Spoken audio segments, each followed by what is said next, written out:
जी हाँ प्यारे छात्रों, स्वागत है आपका फिर से एक और नई वीडियो में। इस वीडियो में हमारे पास आ चुका है त्रैमासिक परीक्षा 2022-23 कक्षा 11वीं का विषय हिंदी का जो आपका पेपर होने वाला है 14 अक्टूबर को। 14 अक्टूबर को एमपी बोर्ड के बच्चों का जो आपका पेपर होने वाला है हिंदी का, उसका पूरा का पूरा रियल क्वेश्चन पेपर देखिए हमारे पास आ चुका है। आप यहाँ पर देख सकते हैं, देखिए छात्रों, यहाँ पर देख सकते हैं पूरा का पूरा रियल क्वेश्चन पेपर हमारे पास आ चुका है। तो इस वीडियो में इस पेपर को पूरा हम आपको बताने वाले हैं। साथ ही इस वीडियो को देखने के बाद आप 80 में से 80 अंक लाने वाले हो, पूरी गारंटी है। क्योंकि इससे पहले जितने भी क्वेश्चन पेपर आपको प्रोवाइड किए गए थे पूरे आपके आए हैं, क्वेश्चन उससे निकले हैं। तो इस वीडियो में भी आपको पूरा का पूरा रियल क्वेश्चन पेपर बताया जा रहा है। इस वीडियो को देखिए लास्ट तक और पेपर में टॉपर आप ही बनोगे। चलिए शुरू करते हैं वीडियो। और इससे पहले अगर आपने इस चैनल को अभी तक सब्सक्राइब नहीं किया तो सब्सक्राइब कीजिए, बेल आइकन को प्रेस करना ना भूलें। तो चलिए देख लेते हैं त्रैमासिक परीक्षा 2022-23 कक्षा 11वीं विषय हिंदी का क्वेश्चन पेपर। टाइम इसका रहने वाला 3 घंटे का। पूर्णांक है आपका 80 अंक का। 80 में से 80 अंक आपको इस वीडियो को देखने के बाद मिल जाएंगे। तो देखिए निर्देश है फर्स्ट ऑफ ऑल, जिसको हम कभी पढ़ते नहीं है, ये आपको देखिए सामने दिया हुआ है। आपको एक पेपर में अच्छे से पढ़ना है इसको, बाकी सभी में जो है सेम रहते हैं लगभग। तो आपको एक बार इनको जरूर पढ़ लेना है। हम सीधे क्वेश्चन पेपर की तरफ बढ़ेंगे। तो देखिए सबसे पहला प्रश्न है आपका, सही विकल्प चुनिए। जिसमें आपका पहला प्रश्न आएगा छात्रों, मोर मुकुट कौन है? मोर मुकुट कौन है? श्री कृष्ण, श्री राम, इंद्र या फिर शिव। आपको यहाँ पर 4 ऑप्शंस यहाँ पर दिए गए हैं। तो छात्रों इसका उत्तर क्या हो जाएगा आपका? पहले का उत्तर हो जाएगा श्री कृष्ण। मोर मुकुट जो है श्री कृष्ण को कहा जाता है। यहाँ पर आपके 1 नंबर पक्के हो चुके हैं। इसी तरीके से पूरे में पूरे क्वेश्चंस आपको आंसर आपको बताए जाएंगे, पूरे नंबर आप ला लोगे। इसके बाद देखिए अगला दूसरा, कवि का पिता को कभी भी क्या महसूस नहीं हुआ? अकेलापन, जवानी, बुढ़ापा या फिर भाईचारा। तो दूसरे प्रश्न का उत्तर हो जाएगा छात्रों बुढ़ापा। बुढ़ापा इसका उत्तर आपको लिखना है। तीसरा प्रश्न आगे देखते हैं, शास्त्रीय संगीत का स्थायी भाव है जल, दयल, गंभीरता, चपलता, उपयुक्त में से कोई भी नहीं। तो तीसरे प्रश्न का उत्तर हो जाएगा आपका गंभीरता। गंभीरता उत्तर आप में लिखना है। इसके बाद चौथा, रजनी पाठ की लेखिका है सुभद्रा कुमारी चौहान, शिवानी, मंडू मंडारी या फिर महादेवी वर्मा। तो छात्रों इसका उत्तर हो जाएगा आपका रजनी पाठ की लेखक क्या, जो आपकी मन्नू भंडारी है। इसके बाद देखिए स्पीति घाटी में किस धर्म का अधिक बोलाबाला है? तो देखिए हिंदू धर्म, बौद्ध धर्म, जैन धर्म या फिर सनातन धर्म। तो इसका उत्तर हो जाएगा छात्रों आपका बौद्ध धर्म। स्पीति घाटी में बौद्ध धर्म का अधिक बोलाबाला है। इस तरीके से आपके एक विकल्प खत्म हो जाते हैं। और आपको यदि हमारे एफर्ट्स पसंद आते हैं तो प्लीज़ इस वीडियो को लाइक कीजिए, अपने सभी दोस्तों के साथ शेयर कीजिए, ताकि अभी आने वाले सभी पेपर्स की पेपर्स आपको मिल सके। साथ ही चैनल को सब्सक्राइब कर लीजिए। इसके बाद देखिए दूसरा, रिक्त स्थानों की पूर्ति कीजिए। पहला प्रश्न है कि किसानों का बेटा खालिस्तान लाठी से मारा गया। कौन सी लाठी से मारा गया आपको यहाँ पर लिखना है। तो इसका हो जाएगा छात्रों आपका कारकुन। कारकुन इसका उत्तर हो जाएगा। कारकुन आपको यहाँ पर लिखना है, कारकुन। कारकुन हो जाएगा इसका उत्तर, कारकुन लिखना है। दूसरा है देखिए चेलावंजी का शाब्दिक अर्थ है। इसका अर्थ क्या हो जाएगा? चेंजारो। चेंजारो आपको कुछ इस तरीके से लिखना है, थोड़ा अलग वर्ड है। चेंजारो हो जाएगा, चेंजारो। यदि आपने पढ़ा हो तो आपको याद होगा। इसके बाद देखिए कवि ने खालिस्तान पर व्यंग्य किया है। किस पर व्यंग्य किया है? वर्तमान समाज व्यवस्था। वर्तमान समाज व्यवस्था, इसका उत्तर हो जाएगा आपका तीसरे वाले का वर्तमान समाज व्यवस्था। तो आपको तीसरे में लिख देना है। चौथा आपका देखिए दोहा के प्रथम चरण में खालिस्तान मात्राएं होती है। कितनी मात्राएं होती है आपको बताना है। तो उत्तर हो जाएगा 13। इसके बाद देखिए संचार का अर्थ खालिस्तान है, क्या है आपका? चलना।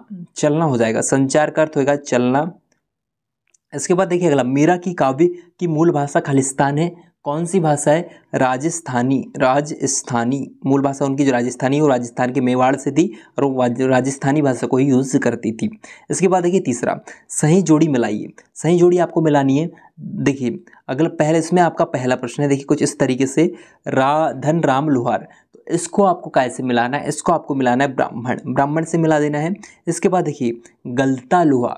गलता लोह को आपको कैसे मिलाना है? इसको मिलाना है आपको शेखर जोशी, इनकी जो रचना है पटकथा। पटकथा को आपको मिलाना है छात्रों आपको चौथे से, मतलब दृश्य से। वीर हो जाएगा आपका, देखिए वीर को आपको मिलाना है चौथे को उत्साह से। और पंत जी का मूल नाम पंत जी का मूल नाम हो जाएगा आपका गोसाई दत्त और रामचरितमानस के रचयिता हो जाएंगे तुलसीदास। इस प्रकार से आपको इसका पूरा सही जोड़ी मिला लेना है, इसका उत्तर हो जाएगा। वीडियो को रोकिए और उत्तर पूरा आप स्क्रीनशॉट इसका ले लीजिए, आपको पूरा का पूरा इसी तरीके से मिलाना पड़ेगा। इसके बाद देखिए अगला चौथा प्रश्न है आपका, एक शब्द या एक वाक्य में उत्तर दीजिए। पहला, मोहन पढ़ने के लिए किस शहर में गया? किस शहर में गया? तो उत्तर हो जाएगा इसका लखनऊ। लखनऊ में मोहन जो है पढ़ने के लिए गया था। उजरी कौन थी? उजरी कौन थी? तो उत्तर हो जाएगा गाय। गाय का नाम था उजरी। इसके बाद देखिए अगला है, किसान की पत्नी की मृत्यु कैसे हुई थी? तो कैसे हुई थी? दवा की कमी से। दवा की कमी से। कमी से आपको इस प्रकार से यहाँ लिख लेना है, दवा की कमी से, तीसरे प्रश्न में। चौथा, भवानी प्रसाद मित्र की माँ की कैसी थी? उनकी जो माँ कैसी थी आपको बताना है। तो उनकी माँ देखिए कैसी थी? आंसद। उनकी माँ कैसी थी, उनकी माँ का व्यवहार कैसा था, आपको इन पर जो बताना है। भवानी प्रसाद मिश्र की माँ कैसी थी? अनपढ़ थी। अनपढ़। अनपढ़ इसका उत्तर आपका हो जाएगा। इसके बाद देखिए अगला, रस के 4 अंगों के नाम लिखिए। रस के 4 अंग आपको क्या क्या होते हैं? तो इसमें आपको लिखना है छात्रों, देखिए भाव, पहला हो जाएगा भाव, दूसरा हो जाएगा विभाव, तीसरा हो जाएगा अनुभाव, अनुभाव लिख लेना अनुभाव, और चौथा क्या हो जाएगा? संचारी भाव। संचारी भाव आपको यहाँ पर इस तरीके से लिख देना है, ये आपका पूरा इसका उत्तर हो जाएगा 5वें वाले प्रश्न का। इस तरीके से आपके खत्म होते हैं आपके एक वाक्य में उत्तर। 5वां, सत्य असत्य लिखिए। पहला, सत्यजीत राय की अंतिम फिल्म पैंथर पंचाली थी। ये आपका क्या हो जाएगा? सत्य हो जाएगा। दूसरा, कृष्ण को अपनाने के लिए मीरा ने अपने कुल की मर्यादा तो त्याग दिया था। ये भी आपका हो जाएगा सत्य। इसके बाद देखिए अगला है थर्ड, आदिवासी लोग चतुर चालाक और उच्च शिक्षा प्राप्त होते हैं। तो ये हो जाएगा आपका असत्य, वो लोग अनपढ़ होते हैं। इसके बाद देखिए अगला, कवित्री अक्क महादेवी श्याम भीख मांगना चाहती थी। तो ये हो जाएगा असत्य। इसके बाद देखिए अगला, भारतीय संगीत सुर ताल राग और काल से संबंध है। तो ये हो जाएगा सत्य। इस प्रकार से आपको सत्य असत्य लिख दे रहे हैं पूरे उत्तर। इसके पश्चात देखिए आपके यहाँ पर लॉन्ग क्वेश्चन स्टार्ट हो जाते हैं। यदि लॉन्ग क्वेश्चन के आंसर आपको चाहिए तो वीडियो के नीचे कमेंट कर सकते हैं, जल्दी इसका आंसर भी आपको दिया जाएगा। तो देखिए कुछ इस प्रकार से आपका पहला प्रश्न आएगा 6वें में, बालक राम की दंत पंक्ति की चमक की उपमा किससे दी गई है? झूरी की ससुराल जाते समय बैलों ने क्या समझा था? ये आपको बताना है क्वेश्चन नंबर 6 में।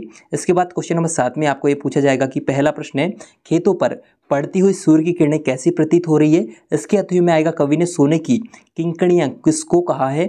और इसके बाद आगे आएगा, खिलौने वाले की आवाज़ सुनकर बच्चों पर उसका क्या प्रभाव पड़ता है? अथवा में आएगा, मुरली वाले की आवाज़ सुनकर रोहिणी को किसका स्मरण हुआ? आपको बताना है। इसके बाद देखिए 9वां, मुरली वाले के भाव को सुनकर विजय बापू का क्या प्रतिक्रिया व्यक्त की? इसके अथवा में आएगा, विवाह मियाँ नसीरुद्दीन को नाई बाइयों का मसीहा क्यों कहा गया? आपको इसका कारण बताना है दोनों में से एक का। इसके बाद देखिए 10वीं में आपको कुछ इस प्रकार से यहाँ पर देखिए पंक्ति दी जाएगी, आप यहाँ पर देख सकते हैं, आपकी स्क्रीन पर है, इसको आपको पढ़ना है। देन आगे आपको देखिए इसका बताना है कि प्रस्तुत पद्यांश भाव स्पष्ट करना है और पद्यांश का शीर्षक आपको यहाँ पर लिखना है। इसके पश्चात देखिए 11वां प्रश्न है। 11वें प्रश्न में आपको देखिए पहले में छायावादी की विशेषताएं लिखनी है और अथवे में आएगा प्रकृतिवाद की रचनाओं के साथ कवियों के नाम भी आपको लिखने को कहा गया है। 12वें क्वेश्चन में छात्रों आपको आएगा कि मीरा ने हरि के चरणों में कौन कौन से विशेषताएं बताई है। इसके अथवे में आपको लिखना है, बालक कृष्ण के रुचिकर व्यंजन कौन से थे? आपको उनके नाम लिखना है। इसके बाद 13वां क्वेश्चन है, गंगा की धार के मध्य स्थित द्वीप कवि को कैसा दिखाई दे रहा है? और अथवे में आएगा, खंजन पक्षी का दुख किस ऋतु में मिट जाता है? आपको बताना है। 14वां क्वेश्चन आएगा कुछ इस प्रकार से, भय और उत्साह में अंतर लिखिए और मातृभूमि और स्वर्ग में क्या अंतर है? आपको बताना है। तो यदि आप लॉन्ग क्वेश्चन के भी आंसर चाहते हैं तो वीडियो के नीचे कॉमेंट कीजिए, जल्दी इनके आंसर आ जाएंगे। इसके बाद देखिए आपका 15वां क्वेश्चन है, मुंशी प्रेमचंद अथवा सुमित्रानंदन पंत का जीवन परिचय निम्नलिखित बिंदु के आधार पर दीजिए। जीवन परिचय 2 रचनाएं साहित्य में स्थान आपको बताना है इनका, मुंशी प्रेमचंद और सुमित्रानंदन पंत का।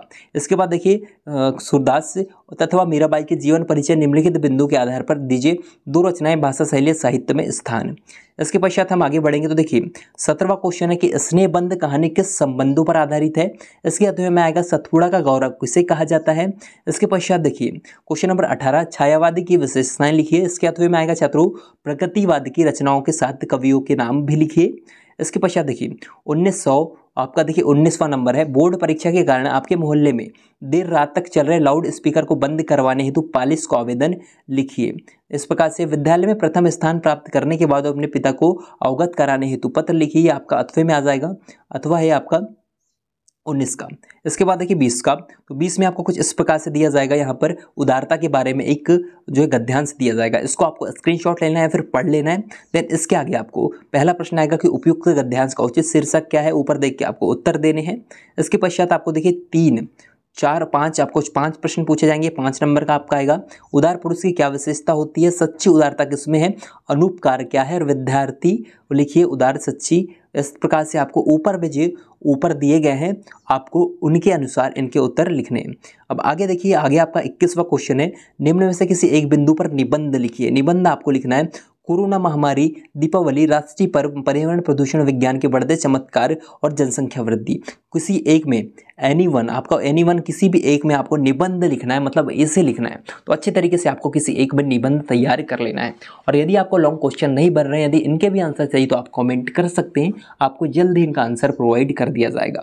तो आई होप छात्रों वीडियो आपको पसंद आया होगा। वीडियो पसंद आया तो इस वीडियो को लाइक कीजिए। साथ ही यदि आप इसका PDF डाउनलोड करना चाहते हैं तो हमारे टेलीग्राम चैनल को आप ज्वाइन कर सकते हैं, वहाँ पर उसका PDF प्रोवाइड कर दिया जाएगा। तो मिलते हैं छात्रों नेक्स्ट वीडियो में नेक्स्ट सॉल्यूशन के साथ। जब तक के लिए टेक केयर, जय हिंद।